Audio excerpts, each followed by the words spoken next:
첫 번째는 렌틸콩입니다. 렌틸콩에 대해 이야기해 볼까요?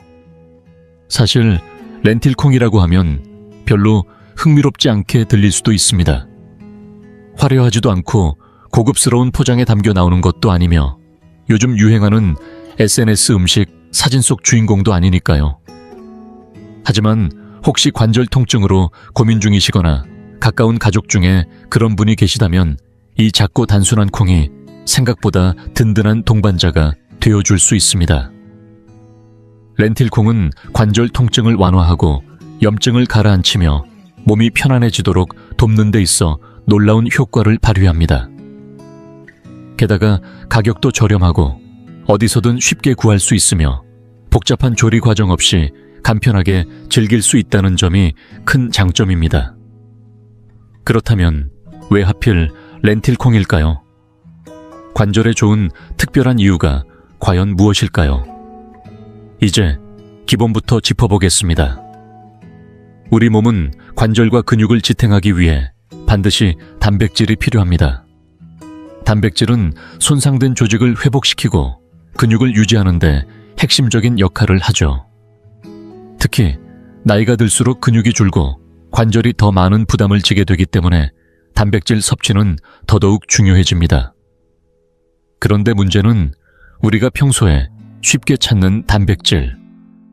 예를 들면 붉은 고기 같은 식품들이 오히려 체내 염증을 악화시킨다는 겁니다.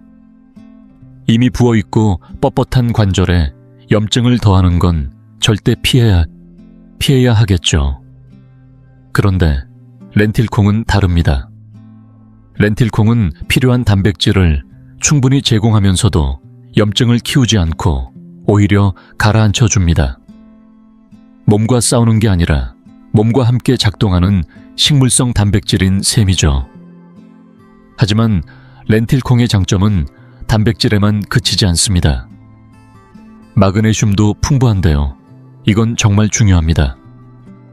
마그네슘은 대부분의 사람이 특히 나이가 들수록 부족해지기 쉬운 영양소지만 염증 조절에 매우 핵심적인 역할을 합니다. 쉽게 말하면 마그네슘은 우리 몸의 천연 근육 이완제라고 보시면 됩니다. 관절 주변의 긴장을 풀어주고 뻣뻣함을 완화하며 때로는 신경통을 가라앉히는 데도 도움이 됩니다. 아침에 일어나서 아무리 스트레칭을 해도 관절이 풀리지 않는 날, 혹시 그런 경험 있으신가요? 그럴 때 몸에 마그네슘이 부족한 건 아닐까 생각해 볼 필요가 있습니다. 또 하나 간과하기 쉬운 영양소가 있습니다. 바로 칼륨입니다. 많은 분들이 관절염과 칼륨을 잘 연결하지 않지만 생각보다 중요한 역할을 합니다. 칼륨은 우리 몸에서 나트륨을 배출시키는 데 도움을 줍니다. 나트륨 특히 가공식품에서 들어오는 과다한 염분은 수분을 잡아두고 몸을 붓게 만들며 그 결과 관절에 더 큰 압박을 주게 되죠. 손이나 무릎이 자주 붓는 느낌이 있다면 원인이 바로 그것일 수 있습니다. 그런데 렌틸콩은 칼륨이 풍부해서 자연스럽게 염분을 배출하고 붓기를 줄여줍니다. 부기가 줄어들면 통증도 줄어들죠. 생각보다 단순합니다. 렌틸콩에는 또 하나 강력한 무기가 있습니다.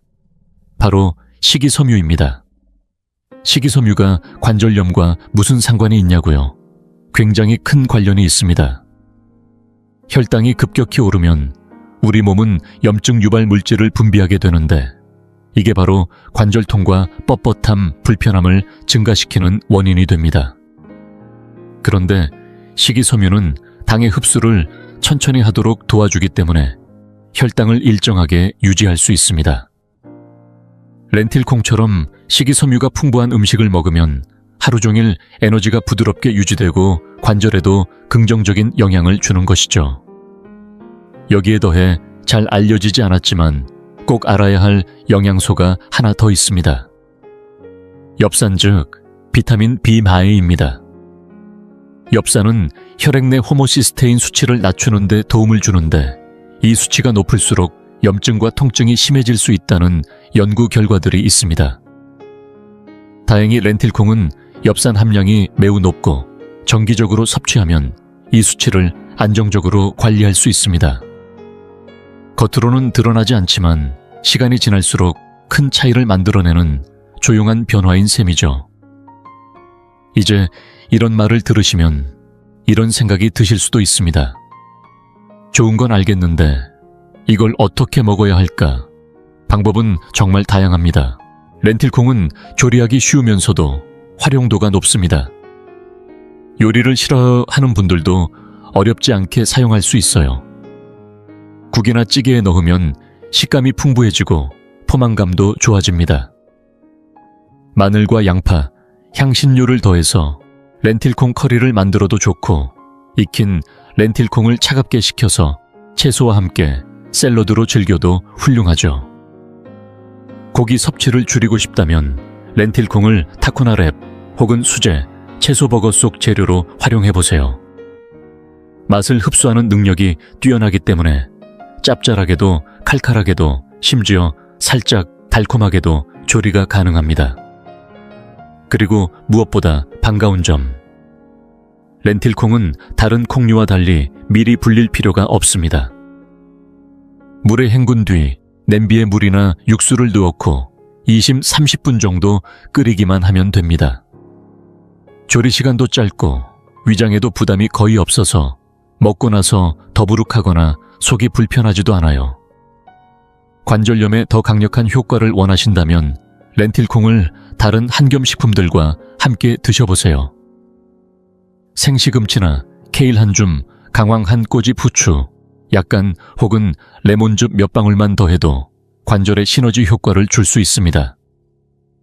이 재료들을 함께 섭취하는 건 단순히 건강식 한 끼가 아니라 내 몸이 통증과 뻣뻣함에 맞서 싸울 수 있도록 돕는 강력한 조합이 됩니다. 많은 분들이 간과하지만 작은 변화는 진짜 누적됩니다. 식단을 하루아침에 완전히 바꿀 필요는 없습니다. 일주일에 몇 번 렌틸콩을 식사에 추가하는 것만으로도 몸 상태는 달라질 수 있습니다. 값싸고 부담 없는 선택이지만 효과는 결코 작지 않습니다. 사실 우리는 종종 가장 단순한 음식을 가장 가볍게 넘깁니다. 그러나 바로 그런 음식이 가장 큰 변화를 만드는 경우가 많습니다. 다음에 마트에 가시게 되면 렌틸콩을 그냥 지나치지 마세요. 한 봉지 사서 새로운 요리에 한번 도전해보세요. 몸이 어떻게 반응하는지 느껴보세요. 관절염을 자연스럽게 관리하는 데 있어서 렌틸콩은 단순한 곁들임이 아닙니다. 그 이상입니다. 그저 배만 채우는 음식이 아니라 염증을 줄이고 관절을 살리며 몸의 균형을 되찾아주는 식품입니다. 우리는 때때로 관절염이 삶을 통제하는 것처럼 느껴질 수 있습니다. 내 몸이 나를 공격하는 것 같고 내가 할 수 있는 일이 없다고 생각하게 되죠. 하지만 렌틸콩처럼 평범해 보이는 음식이 우리에게 알려줍니다. 우리는 여전히 싸울 수 있는 방법이 있다는 걸요. 약이 아닌 접시 위의 선택이 진짜 해답이 될 수 있다는 걸 말입니다. 이제 두 번째 이야기, 바로 병아리콩입니다. 이름만 들어도 왠지 낯설고 크게 주목받지 못하는 식재료일 수도 있습니다. 하지만 관절염 관리에 있어서 이 작고 동그란 콩이 지닌 힘은 상상 이상입니다. 흔히 후무스에 들어가거나 샐러드 한 켠에 숨어있는 재료로 알고 계시겠지만 병아리콩은 단순한 곁들임이 아닙니다. 이 작은 콩 안에는 염증을 완화하고 관절 통증을 줄이며 전반적인 건강을 부드럽게 지지해주는 다양한 영양소가 풍부하게 들어있습니다. 만약 관절통이나 뻣뻣함으로 힘들어하고 있다면 병아리콩이 당신의 식탁에서 완전히 새로운 의미로 다가올 수 있습니다. 가장 먼저 주목할 점은 단백질입니다. 렌틸콩처럼 병아리콩도 훌륭한 식물성 단백질을 제공합니다. 특히 붉은 고기처럼 포화 지방이 많아 염증을 유발할 수 있는 식품을 피하고 싶을 때 병아리콩은 더할 나위 없는 대체 식품입니다. 단백질은 근육을 회복시키고 유지하는 데 필수적인데 나이가 들면 활동량이 줄고 근육량이 감소하기 때문에 근육 유지가 곧 관절 보호로 이어지게 됩니다. 근육이 튼튼해야 관절이 덜 무리하고 결과적으로 통증도 줄어들죠. 병아리콩은 이렇게 관절을 도와주는 단백질을 부담 없이 제공하며 동시에 체내 염증을 유발하지 않는 깔끔한 원천이라는 점에서 특별합니다. 병아리콩의 매력은 여기서 끝나지 않습니다. 이 콩은 폴리페놀이라는 항산화 성분이 풍부합니다. 다소 생소할 수 있지만 간단히 말해 폴리페놀은 우리 몸에 있는 세포를 손상시키는 활성산소를 중화시키는 방패 역할을 합니다. 관절염이 있을 경우 몸 안에서 산화 스트레스가 높아지면서 증상이 악화되는데 이때 병아리콩의 폴리페놀이 세포를 보호하고 염증을 가라앉혀주는 역할을 해주는 것입니다. 마치 관절에 작은 보호막을 씌우는 느낌이라고 할 수 있죠. 여기에 비타민C도 빼놓을 수 없습니다. 비타민C는 피부만을 위한 영양소로 알려져 있지만 사실은 관절에 꼭 필요한 콜라겐을 생성하는 데 핵심 역할을 합니다. 콜라겐은 뼈와 뼈 사이에 완충제 역할을 하는 조직인데 부족하면 관절이 거칠고 뻣뻣해지며 통증이 따라옵니다. 병아리콩을 꾸준히 섭취하면 콜라겐 생성을 촉진시켜 관절 움직임을 더 부드럽고 편안하게 유지할 수 있습니다. 즉, 통증을 잠시 가리는 것이 아니라 안에서부터 회복을 돕는 방식입니다. 또 하나 주목해야 할 성분은 마그네슘입니다.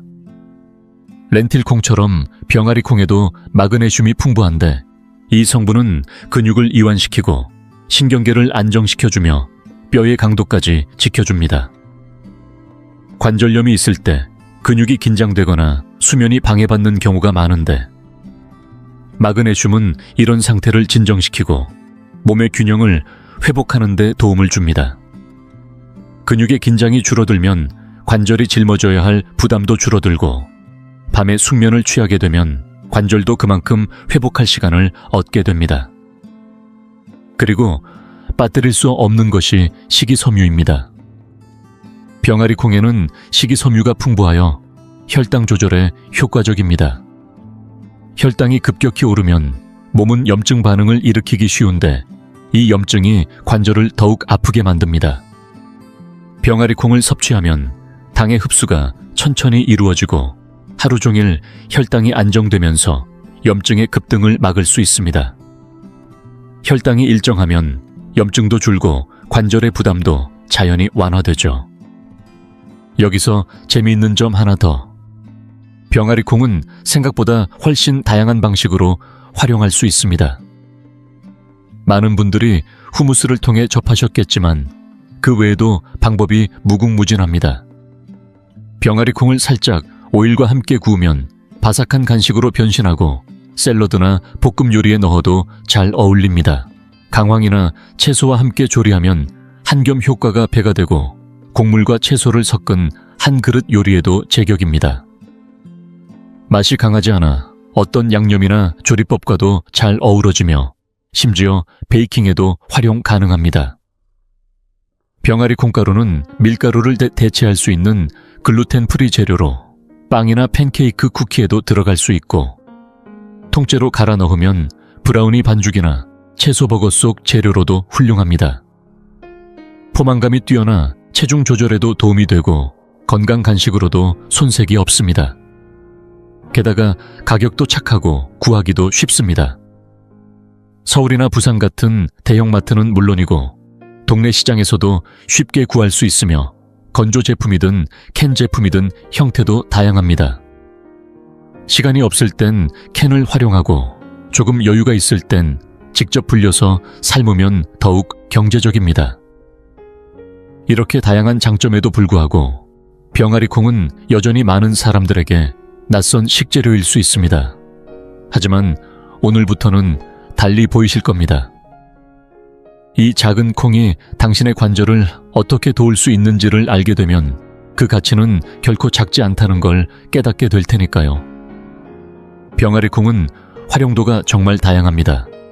익힌 병아리 콩을 샐러드에 톡톡 뿌려주면 씹는 맛이 살아나고 된장국이나 채소 스튜에 넣으면 포만감과 영양이 동시에 올라갑니다. 알록달록한 채소와 함께 볶을 때 강황 가루를 살짝 뿌려보세요. 강황은 한겸 효과로 유명한 향신료인데 병아리 콩과의 궁합이 참 좋습니다. 강황 볶음 외에도 병아리 콩은 커리의 베이스로도 훌륭하고 현미밥이나 퀴노아 시금치, 고구마와 함께 곡물포를 만들면 완벽한 한 끼가 됩니다. 맛이 순하고 자극적이지 않아서 어떤 양념이든 잘 어울립니다. 간장 베이스든 된장 베이스든 심지어 약간 매콤하거나 달큰하게도 조리가 가능합니다. 베이킹에도 병아리 콩이 의외로 자주 활용됩니다. 병아리 콩가루는 밀가루를 대신할 수 있는 글루텐 프리 재료로 빵이나 팬케이크, 쿠키 등에 응용이 가능하죠. 통 병아리 콩을 곱게 갈아 브라우니 반죽에 섞어도 좋고 채소버거 속에 넣으면 고소한 풍미를 더할 수 있습니다. 만들 수 있는 요리법이 무궁무진하고 건강하게 배를 채울 수 있다는 점도 큰 장점입니다. 특히 체중 조절이 필요한 관절염 환자에게는 포만감을 오래 유지해주는 병아리 콩이 든든한 지원군이 될 수 있습니다. 또 한 가지 반가운 점은 가격입니다. 병아리 콩은 부담 없는 가격에 구입이 가능하며 굳이 건강식 전문점을 찾지 않아도 됩니다. 서울의 대형마트나 지방의 전통시장에서도 쉽게 만나볼 수 있고 마른 병아리 콩을 대량으로 사도 오래 보관이 가능합니다. 캔으로 된 제품도 편리한데요. 사용 전에는 흐르는 물에 충분히 헹궈 나트륨을 줄이면 걱정 없이 드실 수 있습니다. 시간이 조금 더 있다면 건조 병아리 콩을 직접 불려 삶아 드시는 것도 좋은 방법입니다. 장기적으로 보면 훨씬 경제적이기도 하니까요. 어떻게 먹든 병아리 콩 한 줌에는 관절을 도와줄 영양이 가득합니다. 그렇다면 얼마나 자주 먹어야 할까요? 처음에는 일주일에 몇 번 정도 식사에 자연스럽게 추가해보세요. 자주 먹을수록 몸의 반응도 분명히 달라지기 시작합니다. 어떤 분들은 매일 즐기기도 합니다. 물론 개인마다 다르지만 몸에 잘 맞는다면 꾸준히 섭취하는 것이 충분히 가능합니다. 관절은 영양소를 규칙적으로 공급받을수록 상태가 좋아지고 장은 섬유질 덕분에 훨씬 편안해지며 에너지도 하루 종일 더 고르게 유지되는 것을 느낄 수 있을 겁니다. 사실 관절염으로 살아간다는 건 늘 내 몸과 싸우는 기분일 수 있습니다. 하루하루가 버겁고 내가 원하지 않았던 전쟁을 치르는 것 같기도 하죠. 그런데 병아리 콩처럼 작고 단순한 식재료가 우리에게 알려줍니다. 회복은 꼭 약국에서만 시작되는 게 아니라는 사실을요. 그 회복은 아주 작은 콩 한 줌에서 평범한 저녁 식사 속에서 시작될 수 있습니다. 크기는 작지만 담고 있는 힘은 강력합니다. 한 입 한 입이 내 건강을 되찾는 기회가 될 수 있죠. 그러니 다음번에 장을 보실 때 꼭 기억해 주세요. 누런 빛깔의 병아리 콩은 그저 곁들이는 반찬이 아닙니다. 염증을 잡고 관절을 살리는 영양의 보고입니다. 장바구니에 하나 담아보세요. 새로운 요리를 시도해보세요. 식탁에 병아리 콩이 자주 오르기 시작하면 분명 몸도 마음도 더 가벼워질 겁니다. 내 몸도 지갑도 입맛도 모두 고마워하게 될 겁니다. 세 번째, 마지막 식물성 단백질 친구는 조금 의외일 수 있습니다. 바로 두부입니다. 네, 우리가 너무나 익숙하게 알고 있는 그 두부 말입니다. 누군가는 매일 먹는 친숙한 재료로 여기고 또 어떤 분들은 밍밍하고 어떻게 조리해야 할지 몰라 그냥 지나치기도 하죠. 하지만 관절 통증이나 염증으로 고생하고 있는 분들에게는 두부가 진정한 게임 체인저가 될 수 있습니다. 겉보기에는 평범하고 화려함이라고는 없는 식재료지만 그 안에는 몸을 살리고 관절을 부드럽게 하는 핵심 영양소들이 꽉 들어차 있습니다. 왜 두부일까요? 우선 두부는 콩으로 만들어집니다. 콩은 식물성 식품 중에서도 아주 드물게 필수 아미노산 9가지를 모두 포함하고 있는 완전 단백질 공급원입니다. 관절이든 근육이든 뼈든 모두 단백질 없이는 유지될 수 없습니다. 특히 나이가 들수록 근육량이 감소하고 조직 회복이 느려지기 때문에 단백질은 더없이 중요해집니다. 근육이 든든해야 관절이 버티는 무게도 줄어들고 그만큼 통증도 완화되는 거죠. 두부는 이런 단백질을 제공하면서도 동물성 식품에서 오는 염증 유발 위험 없이 몸에 편안한 방식으로 작용합니다. 바로 이 점이 두부의 조용한 힘입니다. 하지만 두부의 매력은 단백질에서 끝나지 않습니다.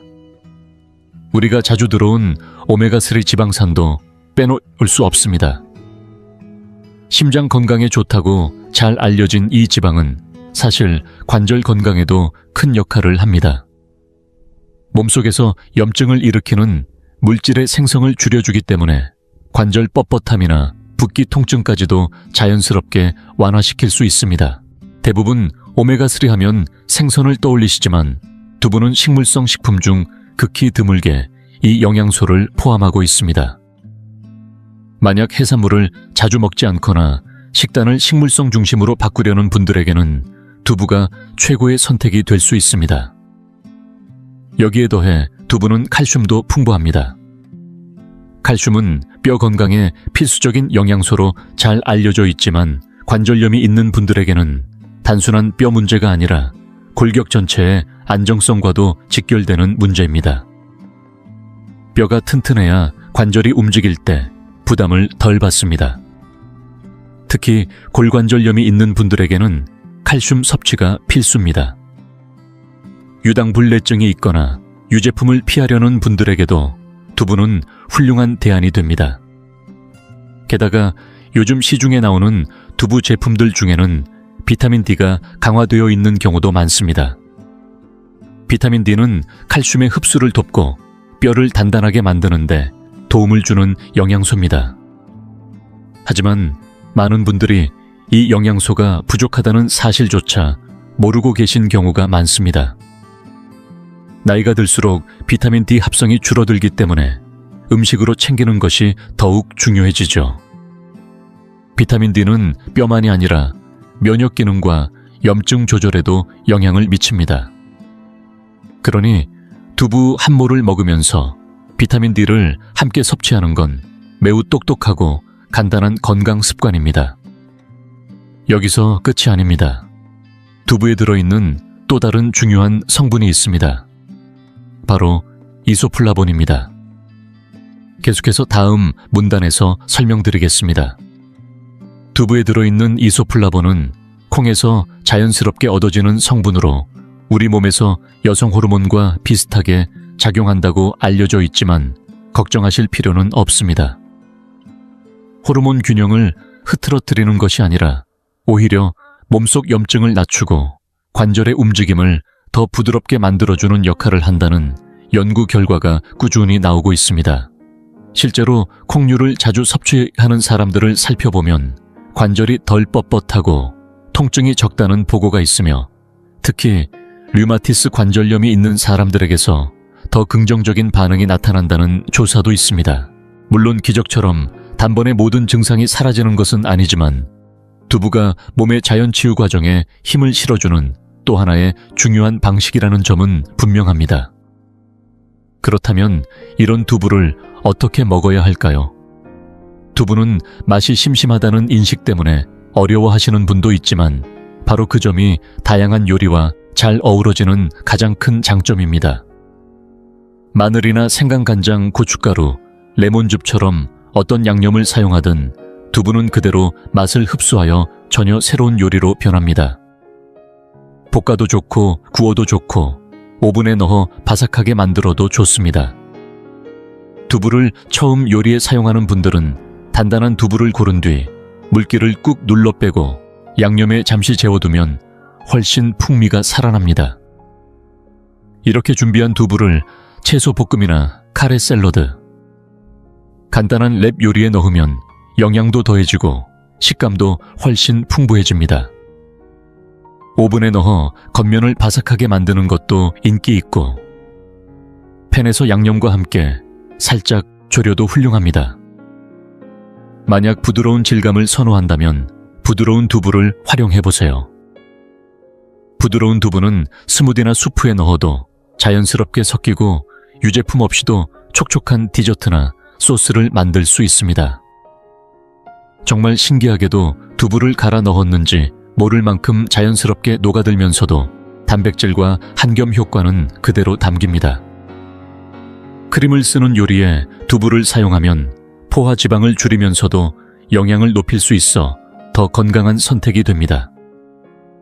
무엇보다 두부는 저렴하고 쉽게 구할 수 있다는데 큰 장점이 있습니다. 서울의 마트든 동네 시장이든 두부는 언제나 손이 닿는 곳에 있습니다. 종류도 다양해 부드러운 두부부터 단단한 두부까지 취향에 맞게 선택할 수 있고, 개봉하지 않은 두부는 일정 기간 냉장 보관도 가능해 필요할 때 바로 꺼내 요리를 준비할 수 있습니다. 그렇다면 두부는 얼마나 자주 먹어야 할까요? 콩 알레르기가 없다면 일주일에 몇 번씩 식단에 자연스럽게 포함시켜 보세요. 강황이나 시금치, 현미 같은 한겸 식품과 함께 조리하면 영양 균형이 훨씬 더 좋아집니다. 단백질과 칼슘 오메가3까지 골고루 챙기면서도 소화 부담이 적고 지갑에도 여유로운 식단을 만들 수 있습니다. 관절염은 때로는 삶의 흐름을 한순간에 무겁게 만들고 예전처럼 움직이지 못하는 자신에게 답답함을 느끼게 하기도 합니다. 하지만 두부를 식탁에 올리는 작은 변화만으로도 통증이 줄고 하루가 한결 수월해지는 경험을 하게 될 수 있습니다. 완벽하게 하려고 할 필요는 없습니다. 중요한 것은 조금씩 몸을 보살피는 방향으로 나아가는 것입니다. 두부는 소박해 보이지만 몸속 깊은 곳에서부터 균형을 되찾게 도와주는 아주 든든한 식재료입니다. 식물성 식단을 처음 시작하는 분이든 이미 꾸준히 실천해온 분이든 두부는 언제든 환영받을 준비가 되어 있습니다. 오늘 저녁에 한번 도전해보세요. 당신만의 방식으로 조리해보고 내 몸이 어떻게 반응하는지 느껴보세요. 약국이 아닌 내 주방에서 시작되는 치유 두부는 관절 건강을 위해 오래도록 숨겨져 있던 조용한 비밀입니다. 이제 정리해보겠습니다.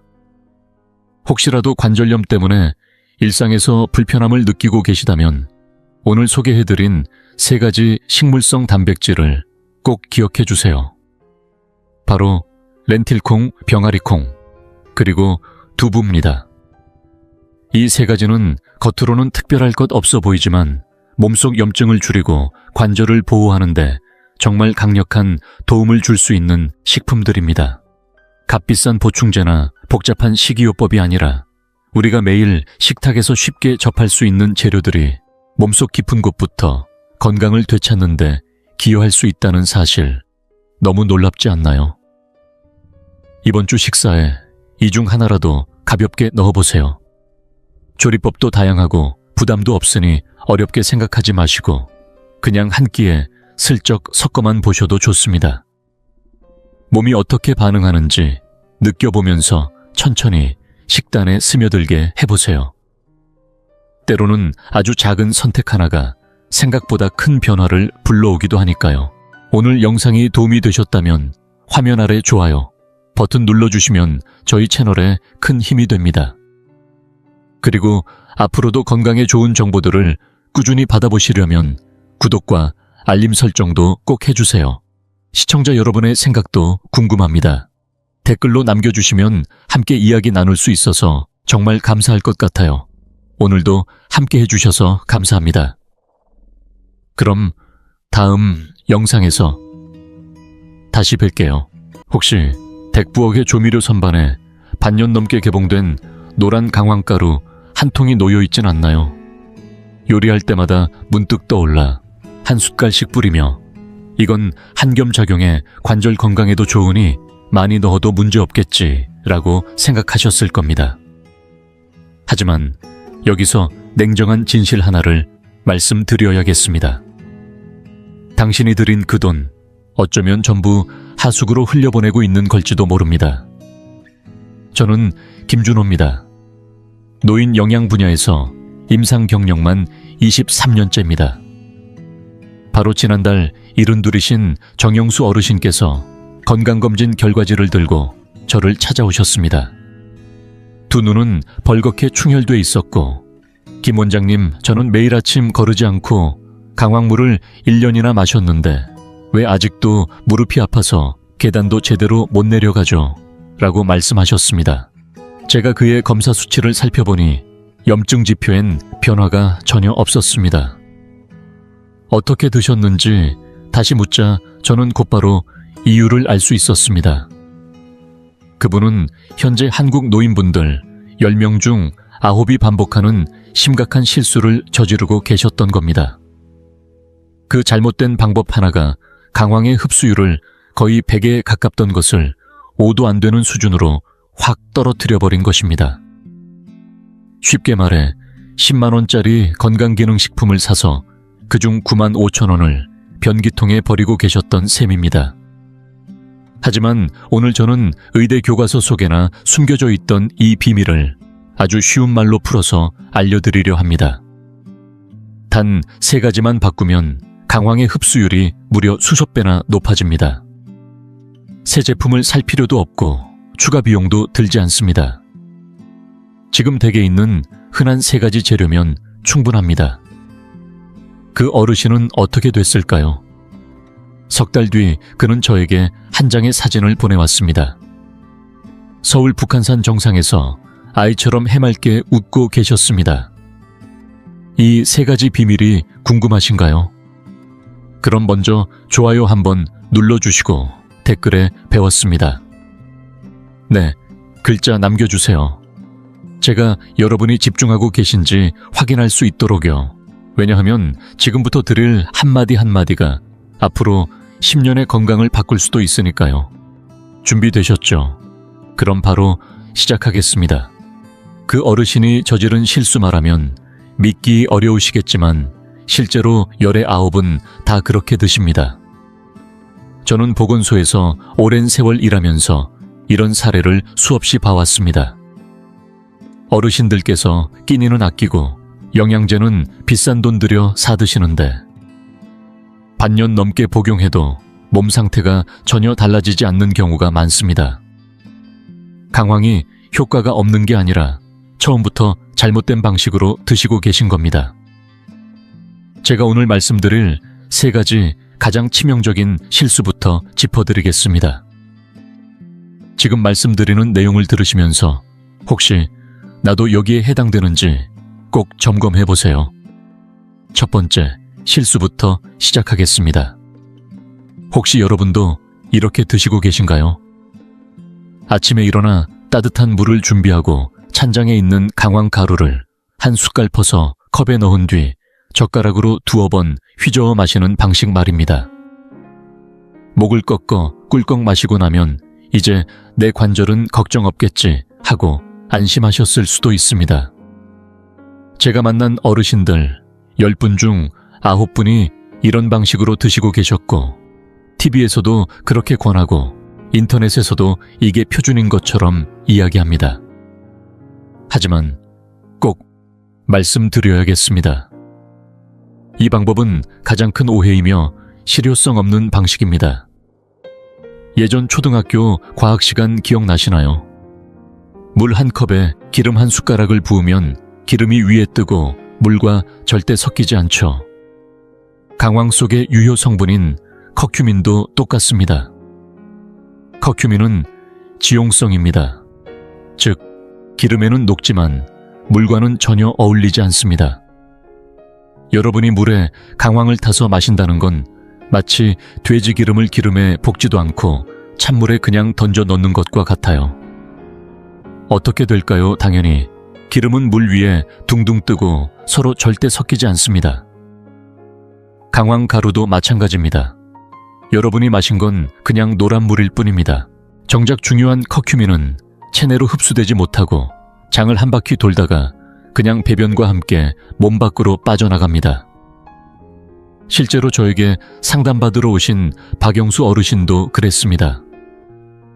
매일 아침 꼬박꼬박 빠짐없이 강황물을 드신 지 벌써 1년이 넘었는데 관절통은 여전하고 오히려 속이 더 불편해지셨다고 하더군요.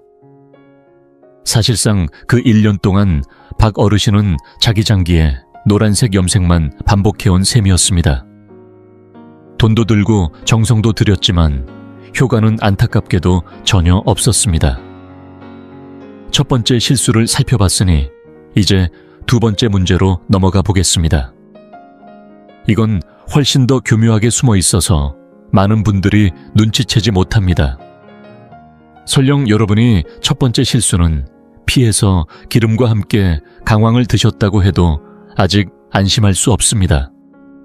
왜냐하면 우리 몸에는 또 하나의 장벽이 기다리고 있기 때문입니다. 자, 여러분은 강황 속 유효 성분이 몸 안으로 들어가면 바로 무릎이나 뇌로 갈 거라 생각하셨죠. 그런데 현실은 그렇지 않습니다. 강황 성분이 체내 흡수되어 처음 도착하는 곳은 다름 아닌 간입니다. 우리 몸속 간은 마치 인천공항 출입국 심사대처럼 모든 외부 물질을 가장 먼저 검문하는 기관입니다. 낯선 성분이 들어오면 간은 이렇게 반응하죠. 이건 뭐지? 위험한 건 아닐까? 일단 잡아두자. 간에는 외부 물질을 선별해서 처리하는 특수한 효소가 있는데 의학적으로는 이를 간의 초회 통과 효과라고 부릅니다. 문제는 이 효소가 강황을 몸에 이로운 성분이 아니라 해로운 침입자라고 인식해버린다는 점입니다. 그래서 간은 곧장 이 성분에 불필요라는 꼬리표를 붙이고는 담즙이나 소변을 통해 전부 배출해버립니다.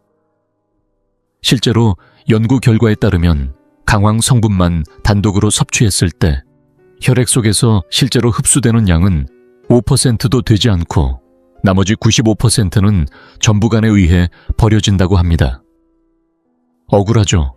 비유하자면 이런 겁니다. 누군가에게 선물을 전해주려고 사람을 보냈는데 그 선물이 현관문조차 통과 못하고 경비실에서 막혀 돌아온 상황입니다. 예전에 저에게 찾아오셨던 박영수 어르신도 같은 경우였어요. 제가 혈액 검사를 해보니 1년 넘게 드셔온 강황인데도 혈중 강황 성분이 거의 검출되지 않았습니다. 강황이 안 좋은 게 아니라 우리 몸의 간이 그걸 받아들이지 않은 겁니다.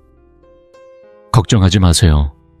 이 간의 문지기를 무사히 통과하는 방법도 곧 알려드릴 테니 끝까지 잘 들어주세요. 이제 세 번째 실수를 알려드릴 차례입니다. 앞에 두 가지도 중요하지만 이번 건은 더 심각합니다.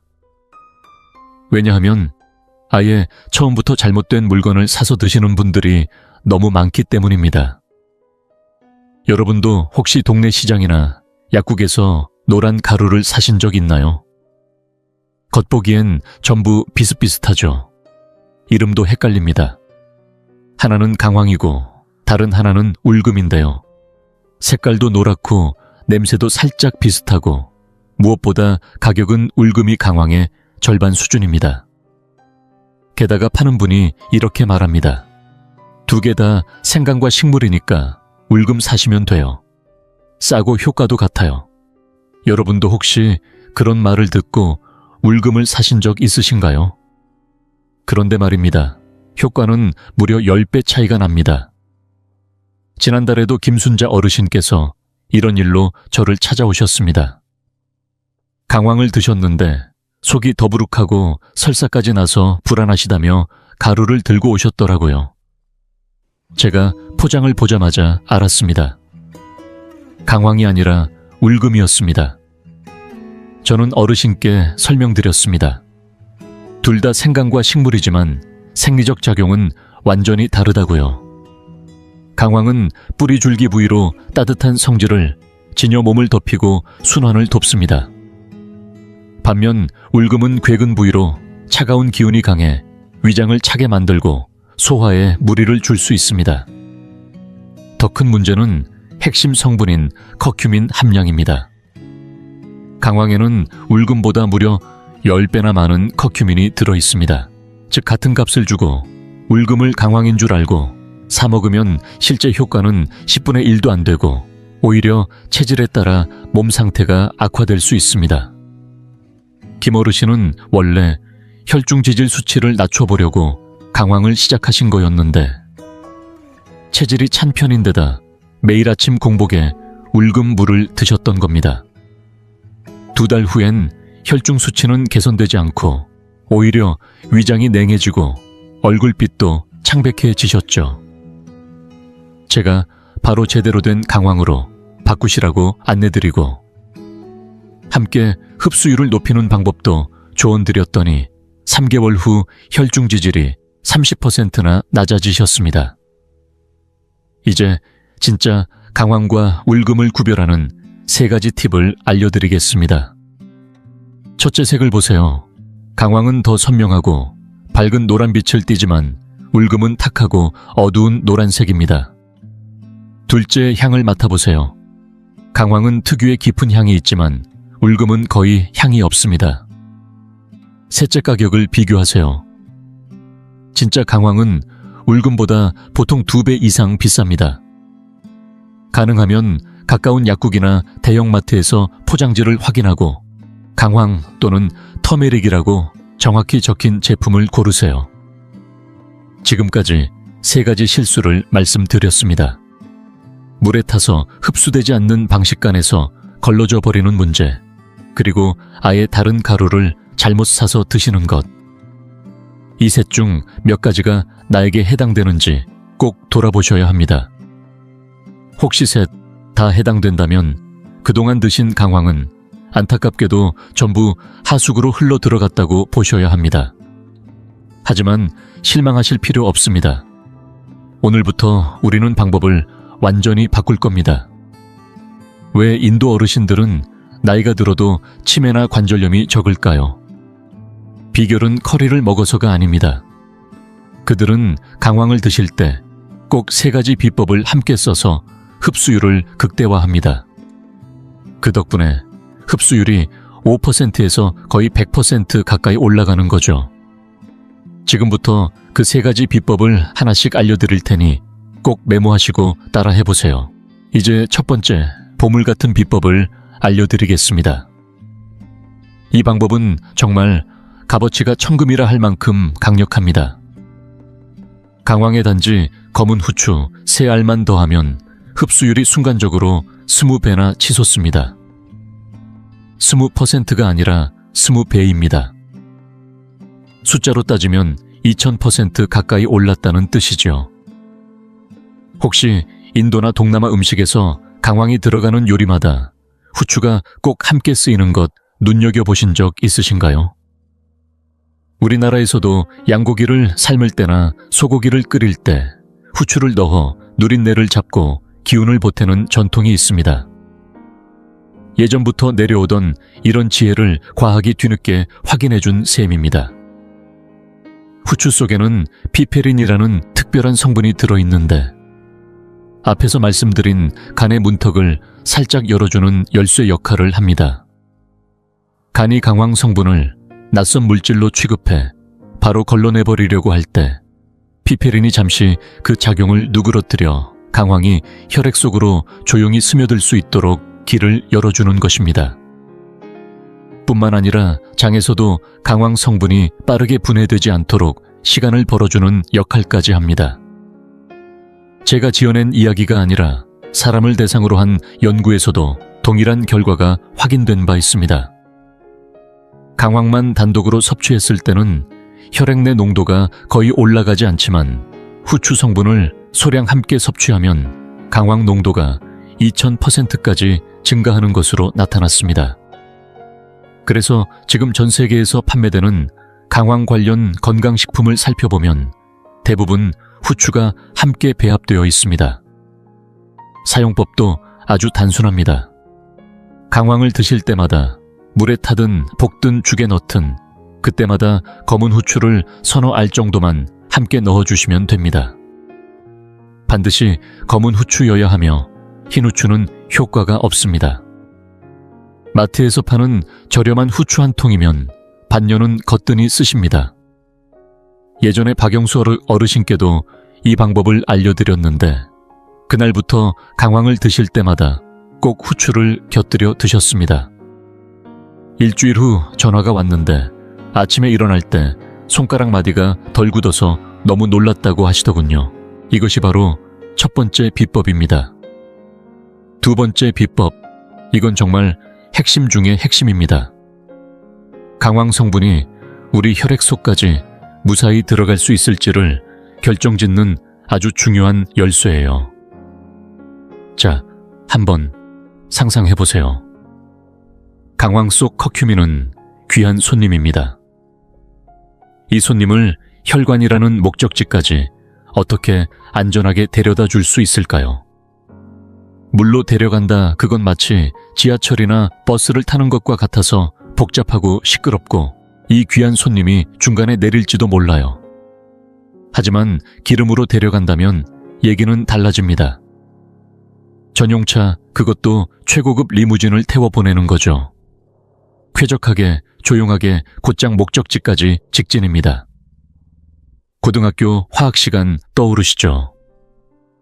유유상종이라는 말처럼 기름 성분은 기름에 잘 섞이고 물과는 섞이지 않습니다. 커큐민은 지용성, 즉 기름에 녹는 분자입니다. 이걸 물에 섞으려는 건 자물쇠에 안 맞는 열쇠를 억지로 돌리는 것과 같죠. 하지만 기름과 만나면 순식간에 녹아들면서 작고 부드러운 유성 입자가 되어 장에서 흡수되기 쉬운 형태로 변합니다. 장점막은 이런 유성 물질을 특히 잘 받아들입니다. 말 그대로 초록불 켜주고 어서 오세요 하는 겁니다. 제가 직접 실험도 해봤습니다. 똑같은 강황가루 한 숟갈을 두 그룹에게 나눠드렸죠. A그룹은 따뜻한 물에만 타서 마셨고 B그룹은 참기름을 한 숟갈 넣어 마셨습니다. 2시간 뒤에 혈액을 검사해보니 놀라운 결과가 나왔습니다. B그룹의 혈중 커큐민 농도가 A그룹보다 무려 15배나 높았습니다. 이게 바로 인도 사람들이 커리를 만들 때 꼭 버터기름이나 코코넛 오일에 강황을 볶는 이유입니다. 그럼 어떤 기름이 가장 좋을까요? 우선 가장 추천하는 건 코코넛 오일입니다. 중쇠지방산이 풍부해서 뇌로 직접 작용해 치매 예방에도 도움이 됩니다. 다음은 참기름입니다. 우리나라 사람들에겐 익숙하죠. 냉채든 비빔국수든 어디에나 잘 어울립니다. 세 번째는 올리브유.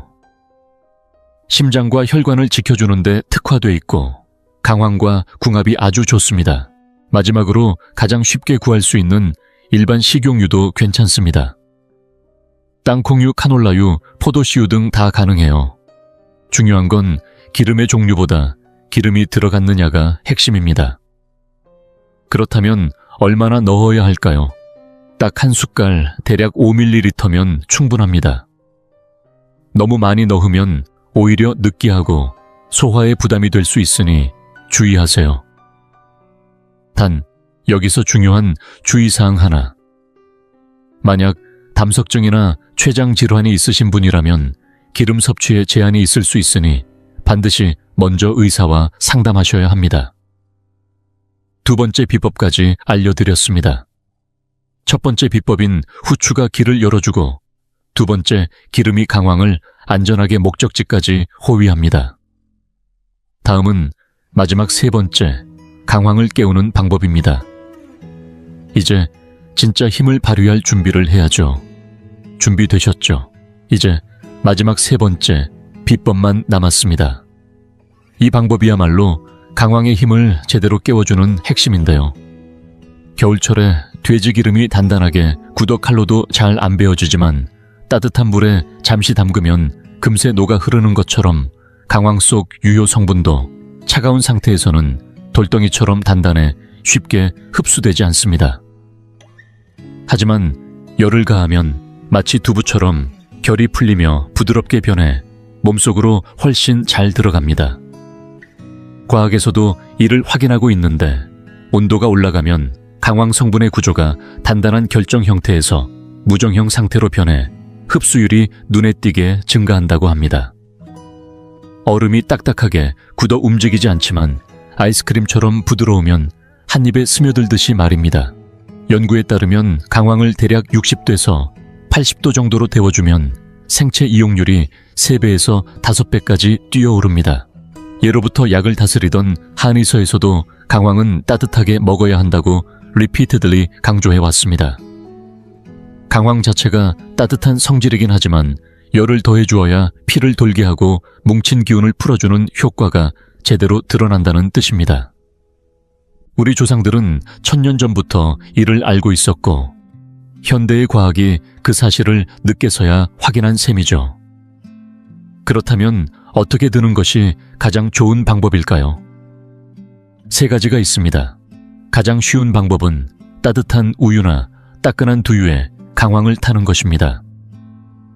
온도만 맞으면 효과가 바로 살아납니다. 조금 더 활용도 높은 방법은 볶음 요리를 할 때 기름에 강황을 살짝 볶아 향을 내는 방식입니다. 뜨거운 열과 기름이 동시에 만나 강황의 힘을 확실하게 깨웁니다. 마지막으로 가장 건강하게 드실 수 있는 방법은 죽을 끓일 때 약한 불로 오래 푹 끓여 넣는 것입니다. 은근하게 올라오는 온기가 강황을 천천히 녹여내 최적의 흡수 상태로 만들어줍니다. 이때 중요한 점은 너무 높은 온도에서 조리하지 않는 것입니다.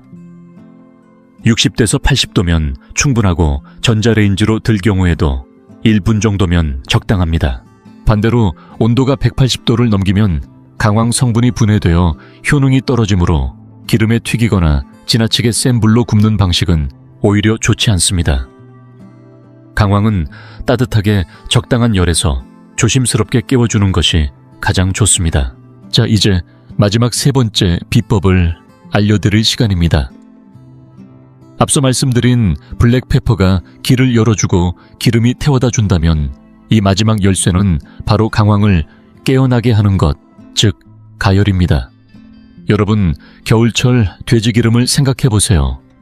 차가운 상태에선 칼로도 잘 안 썰리지만 뜨거운 물에 담그면 순식간에 녹아내리죠. 강황도 똑같습니다. 생으로 먹으면 딱딱한 돌덩이처럼 흡수가 어렵지만 열을 가하면 말랑말랑해져 우리 몸이 훨씬 잘 받아들입니다. 과학적으로도 이건 입증된 사실입니다. 강황 속 커큐민 분자는 가열을 통해 그 구조가 바뀝니다. 원래는 딱딱한 결정 상태였던 것이 열을 가하면 흐물흐물한 비정형 상태로 변해 장에서 훨씬 더 잘 흡수됩니다. 마치 얼음은 흡수가 어렵지만 녹은 아이스크림은 술술 들어가는 것처럼요. 실제 연구에 따르면 60도에서 80도 사이로 드기만 해도 강황의 생체 이용률이 최대 5배까지 증가한다고 합니다. 사실 우리 선조들도 이걸 이미 알고 계셨어요. 동의보감에도 강황은 따뜻하게 복용해야 한다고 나와 있고 한의사분들도 항상 따뜻한 기운이 기혈을 소통시키고 통증을 줄인다고 말씀하시죠. 1000년 전부터 알고 있었던 지혜를 이제 우리가 다시 활용할 차례입니다. 그럼 어떻게 드는 게 가장 좋을까요? 방법은 3가지입니다. 첫째, 가장 간단한 방법은 뜨거운 두유나 우유에 타서 마시는 겁니다. 컵에 든 음료만 있으면 바로 완성됩니다. 둘째 반찬 만들 때 기름에 살짝 볶아주는 겁니다. 강황을 기름과 열로 동시에 자극해 효능을 끌어올릴 수 있죠. 셋째, 가장 몸에 좋은 방법은 죽이나 국 끓일 때 마지막에 넣고 약불에 조용히 끓이는 겁니다. 은근한 열로 천천히 끓여주는 게 포인트입니다. 여기서 중요한 건 너무 뜨겁게 하지 않는 것입니다. 180도 이상으로 가열하면 강황의 유효 성분이 파괴될 수 있으니 주의해야 해요. 그래서 튀김이나 직화구이처럼 센 불은 오히려 독이 됩니다. 미지근한 온기, 그게 바로 강황을 가장 잘 깨우는 온도입니다. 3가지 비법 기억하시죠? 후추로 문 열고 기름으로 태워보내고 열로 깨운다. 이 세 가지를 동시에 실천한 박정호 어르신 3달 만에 무릎 통증에서 완전히 벗어나셨습니다. 이제 여러분 차례입니다. 이론은 충분히 설명드렸고 지금부터는 실전입니다. 어떻게 먹는지가 진짜 승부입니다. 그래서 제가 하루 3번 아침, 점심, 저녁으로 누구나 따라할 수 있는 황금조합 레시피를 준비했습니다. 아침엔 한 잔, 점심엔 한 스푼, 저녁엔 한 그릇. 오늘 저녁부터 당장 시작하실 수 있어요. 먼저 아침입니다. 가장 추천드리는 건 황금두유 레시피입니다. 공복에 마시면 흡수가 훨씬 빠릅니다. 왜냐고요? 위가 텅 비어있는 상태니까요. 도로가 한산할 때 차가 쌩쌩 달리듯 성분이 체내로 잘 들어갑니다. 필요한 건 단 4가지입니다. 두유 또는 우유 200ml, 1컵 강황가루 1숟갈, 약 3g, 후추가루 3알 정도, 그리고 참기름이나 코코넛 오일 한 작은 숟갈이면 됩니다. 만드는 법도 간단합니다. 첫째, 두유를 전자레인지에 1분간 데워 미지근하게 만듭니다. 둘째, 여기에 강황가루를 한 숟갈 넣고 잘 저어줍니다. 셋째, 후춧가루를 톡톡 뿌립니다. 넷째, 기름을 한 숟갈 넣고 다시 섞습니다. 마지막으로 5째, 따뜻할 때 천천히 마셔주세요. 전체 과정이 3분도 차에 걸리지 않습니다. 처음 마시면 약간 낯설 수 있어요. 강황 특유의 쌉싸람, 후추의 알싸함이 느껴지는데 두유의 고소함과 기름의 부드러움이 그걸 중화시켜줍니다. 이틀만 드셔보세요. 어느새 이 맛이 묘하게 중독성 있고 건강해지는 느낌이 든다며 찾게 되실 겁니다. 박정호 어르신도 이 아침 두유 한 잔으로 시작하신 거예요. 3개월 후 무릎 통증이 말끔히 사라졌고 지금은 산책도 운동도 거뜬히 하십니다. 두유가 싫으시면 우유, 귀리유, 아몬드유 다 괜찮습니다. 단 중요한 건 반드시 미지근한 상태에서 마셔야 한다는 것 잊지 마세요. 자, 아침 레시피까지 잘 따라오셨죠? 이제 점심으로 넘어가겠습니다. 점심엔 아주 간단하면서도 효능 좋은 레시피가 하나 있습니다. 바로 강황 계란볶음입니다. 평소에 하시던 달걀 프라이랑 크게 다르지 않아요. 딱 한 가지 강황을 반 스푼만 더해주시면 됩니다. 방법은 이렇습니다. 계란 2알을 풀어 소금 한 꼬집 넣고 여기에 강황 가루를 반 스푼만 넣어 잘 섞어줍니다. 팬에 기름 두르고 중불에서 부드럽게 볶아주세요. 끝. 기존에 하시던 계란 요리에서 한 단계만 추가된 겁니다. 그런데 이 작은 변화가 흡수율과 효과를 확 바꿔놓습니다. 볶아진 계란의 색이 황금빛으로 반짝이고 강황 특유의 은은한 향이 입맛을 살려줍니다. 따로 후추를 뿌리지 않아도 괜찮습니다. 원래 계란 볶을 때 기본 양념으로 후추를 넣잖아요. 그걸로 충분합니다. 왜 하필 계란일까요?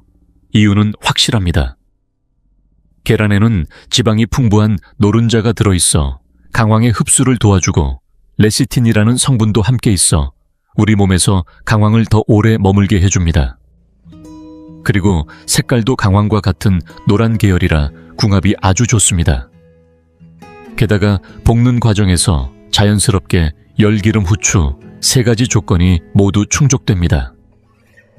이 하나의 요리만으로 강황 흡수의 황금 공식이 완성되는 셈이죠. 아침을 거르거나 두유가 입에 안 맞는 분들께 딱 맞는 레시피입니다. 한 끼 식사로도 충분히 든든하고 별다른 시간도 걸리지 않아요. 실제로 제 환자 중 한 분은 매일 점심 도시락으로 강황 계란볶음을 싸다니셨어요.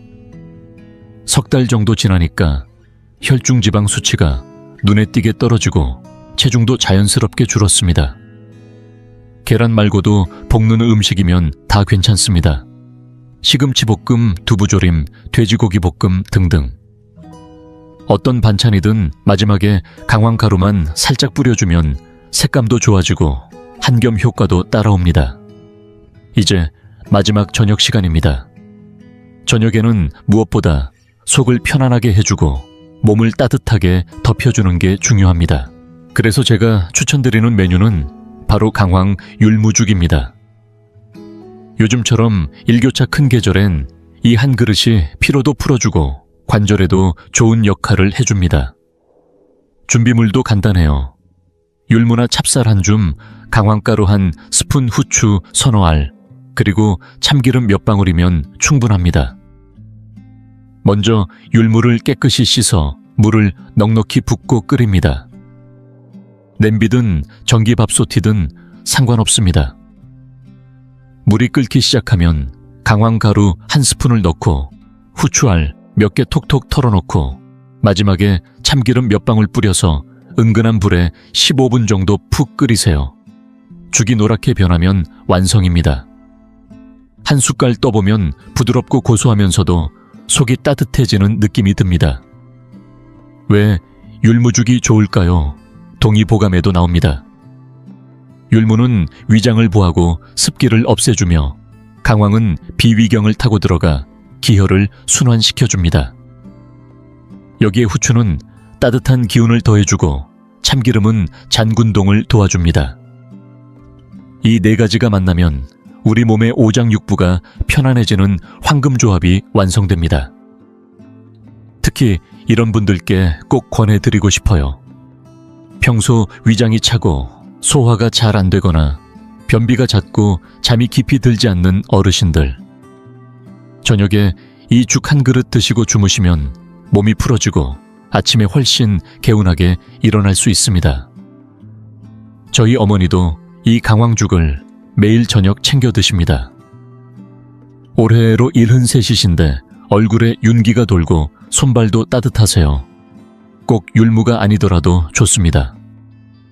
흰쌀죽, 귀리죽, 단호박죽처럼 여러분이 드시기 편한 곡물죽에 강황만 추가하시면 됩니다. 포인트는 하나, 따뜻하게, 천천히, 꾸준히.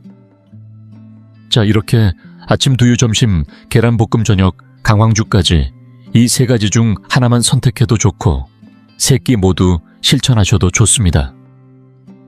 하루하루 쌓이다 보면 어느 날 몸이 달라졌다는 걸 스스로 느끼게 될 거예요. 그리고 그 변화는 절대 우연이 아닙니다.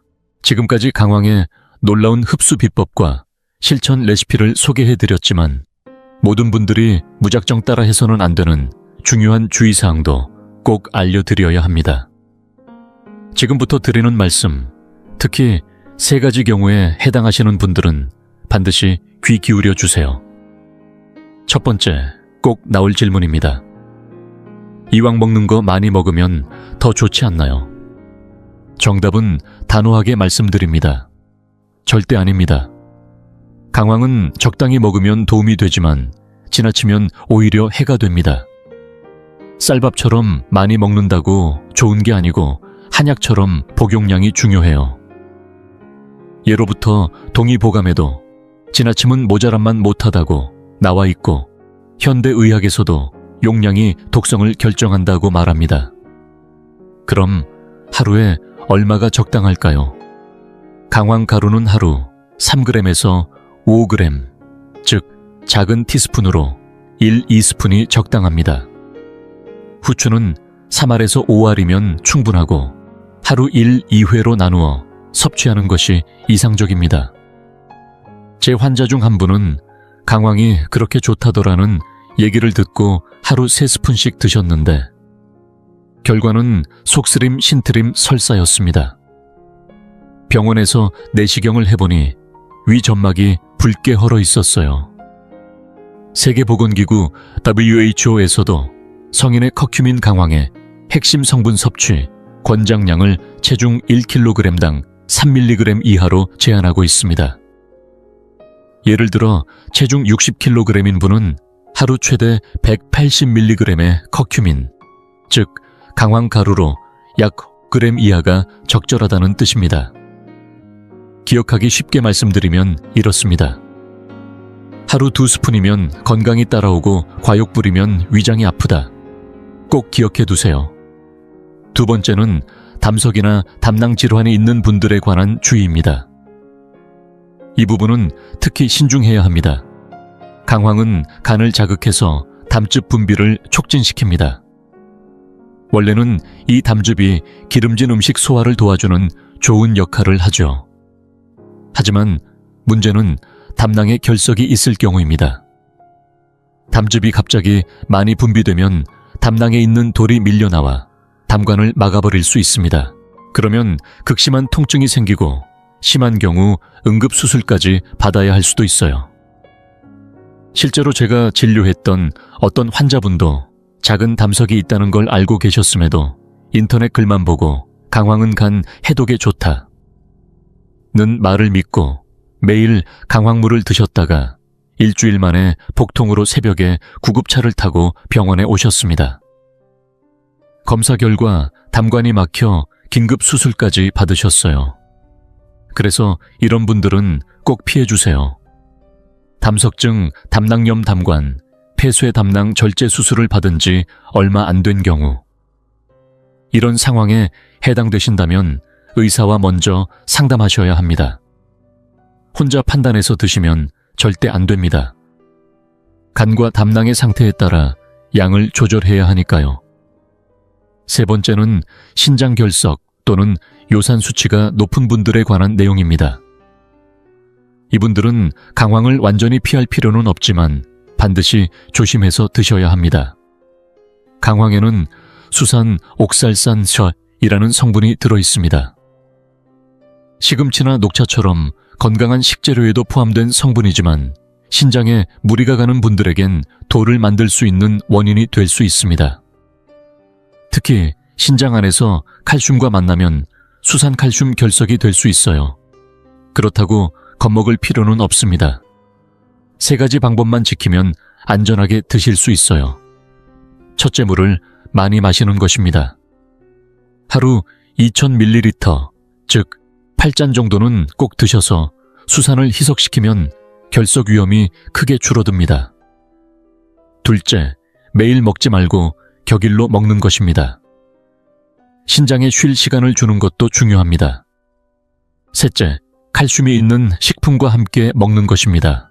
예를 들어 강황을 드실 때 두부나 우유같이 칼슘이 풍부한 음식을 함께 먹으면 장 안에서 칼슘과 수산이 결합해 신장으로 넘어가지 않습니다. 미국 신장학회에 따르면 결석 병력이 있는 분은 하루 수산 섭취를 50mg 이하로 제한해야 한다고 합니다. 강황 가루 한 티스푼에는 약 10mg의 수산이 들어있으니 하루 한두 스푼 정도는 문제없이 안전하게 드실 수 있습니다. 그래도 혹시라도 불안하시다면 병원에 가셔서 신장기능 검사를 한번 받아보시는 걸 추천드립니다. 그게 가장 확실하고 안전한 방법이에요. 자, 지금까지 말씀드린 세 가지 주의사항만 잘 지켜주신다면 이제는 걱정하지 마시고 안심하고 강황을 드셔도 됩니다. 그럼 지금까지 말씀드린 내용을 마지막으로 딱 세 줄로 정리해 드릴게요. 복잡하게 기억하실 필요 없습니다.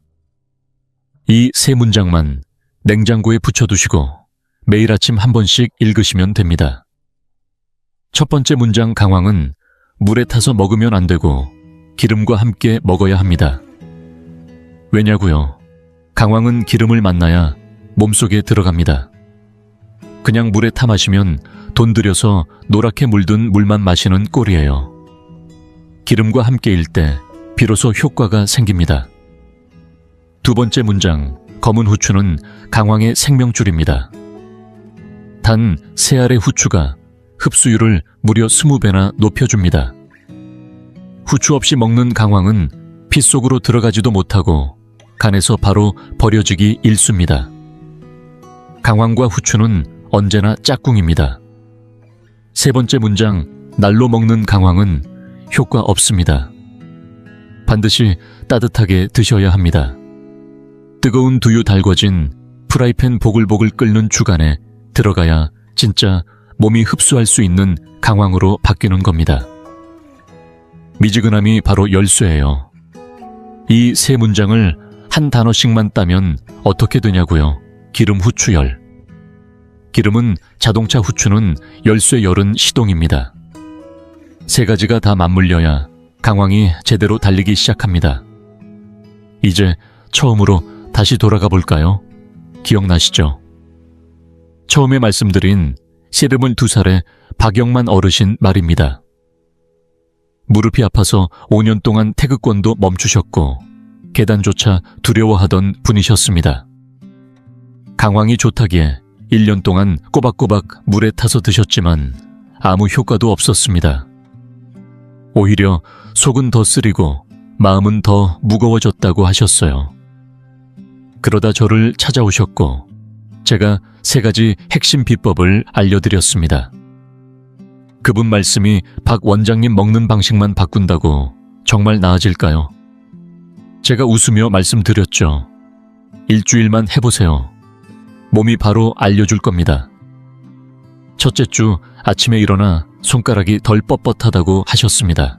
둘째 주 쪼그리고 앉아도 무릎이 아프지 않다고 하셨고 한 달째엔 계단을 손잡이 없이 올라가셨다고 저에게 자랑하셨습니다.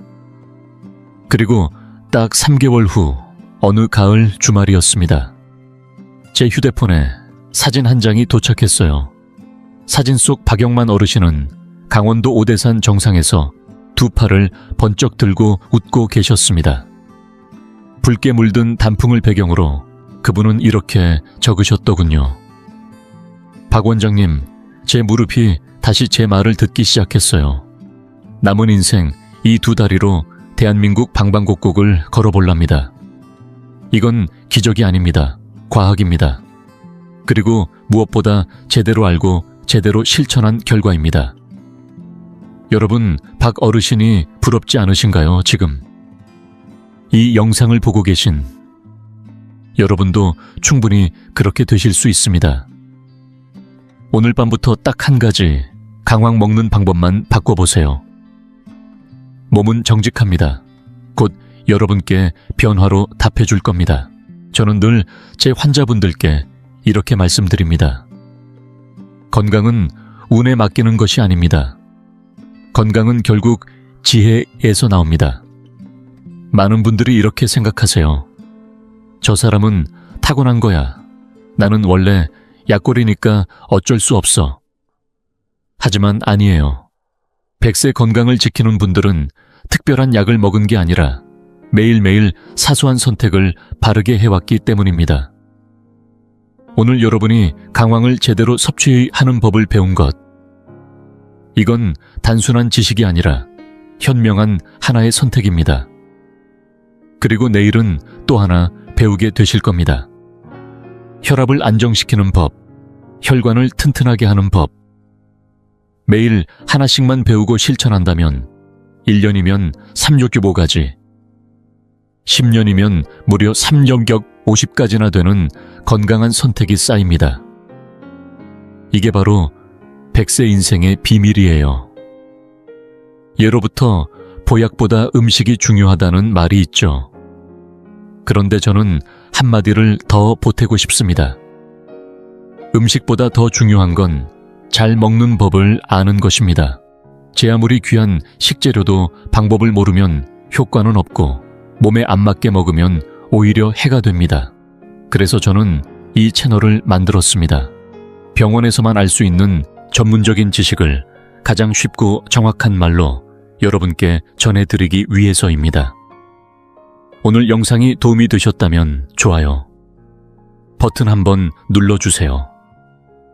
여러분의 작은 클릭이 다른 어르신의 인생을 바꿀 수도 있습니다. 그리고 혹시 오늘부터 제대로 시작해 보시겠다는 분 계시다면 댓글에 4글자만 남겨주세요. 시작합니다. 여러분의 그 약속 제가 모두 읽고 응원 댓글 달아드릴 겁니다. 같이 해볼까요? 구독과 알림 설정도 꼭 눌러두세요. 저는 매주 수요일 여러분의 건강을 지키는 한 가지 방법을 알려드립니다. 다음 주에는 강황에 생강을 더해 단 3일 만에 혈압을 안정시키는 방법 알려드릴 거예요. 주변에 무릎이 아프신 분 관절 때문에 고민 중인 친구분이 계시다면 이 영상을 공유해주세요. 여러분의 나눔이 누군가에겐 제일 큰 선물이 될 수 있습니다. 댓글에서 여러분을 기다리고 있겠습니다. 함께 건강을 우리 손으로 지켜내요. 지금까지 저는 김준호 한의사였습니다. 오늘은 강황을 건강하게 먹는 법에 대해 이야기 나눴고요. 마지막으로 저희 채널의 구호 한마디만 기억해 주세요. 한 숟갈의 지혜는 한 첩의 보약보다 낫습니다. 건강은 운이 아닙니다. 지혜로 쌓는 겁니다. 다음 영상에서 다시 뵙겠습니다. 무릎은 가볍게, 손발은 부드럽게, 마음은 평안하게, 100세까지 건강하게 사세요. 감사합니다.